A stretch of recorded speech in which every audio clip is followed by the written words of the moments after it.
ಎಲ್ಲರಿಗೂ ಶುಭೋದಯ. ನಿಮಗೆ ಗೊತ್ತಿರುವ ಹಾಗೆ ನಾನು ಬೆಂಗಳೂರಲ್ಲಿ ಕೆಲಸ ಮಾಡ್ತೀನಿ. ಈಗ ನನ್ನ ಬೆಳಗಿನ ಕ್ರಮ ಬಗ್ಗೆ ಹೇಳುತ್ತೇನೆ. ಪ್ರತಿದಿನ ಬೆಳಿಗ್ಗೆ 7 ಗಂಟೆಗೆ ಅಲಾರಾಮ್ ಹಾಕ್ತೀನಿ.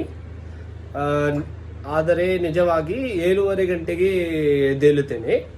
ಎದ್ದೇ ಕೂಡಲು ಸ್ವಲ್ಪ ಫೋನ್ ನೋಡ್ತೀನಿ, ಮೆಸೇಜಸ್ ಚೆಕ್ ಮಾಡ್ತೀನಿ. ಆಮೇಲೆ ಜಿಮ್ಗೆ ಹೋಗ್ತೇನೆ. ಜಿಮ್ನಲ್ಲಿ 1 ಗಂಟೆ 30 ನಿಮಿಷ ಎಕ್ಸಸೈಸ್ ಮಾಡ್ತೀನಿ. ಮನೆಗೆ ಬಂದು ಫ್ರೆಶ್ ಆಗಿತ್ತು ಬಿಸಿ ಕಾಫಿ ಅಥವಾ ಟೀ ಕುಡಿತೀನಿ.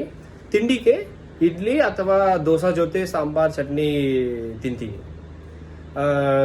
ರೆಡಿ ಆಗಿತ್ತು, ಕಚೇರಿಗೆ ರೆಡಿ ಆಗಿತ್ತು, ನಡೆದುಕೊಂಡು ಹೋಗುತ್ತೇನೆ.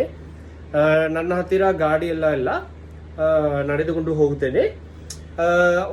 ಹೊರಗಡೆ ಹವಾ ಚೆನ್ನಾಗಿ ಇರ್ತದೆ. ಅದಕ್ಕೆ ನನಗೆ ನಡೆದುಕೊಂಡು ಹೋಗೋದೇ ತುಂಬ ಇಷ್ಟ ನನ್ನ ಬೆಳಗಿನ ಕ್ರಮ. ಮುಂದಿನ ವಿಡಿಯೋದಲ್ಲಿ ಮತ್ತೆ ಸಿಗೋಣ.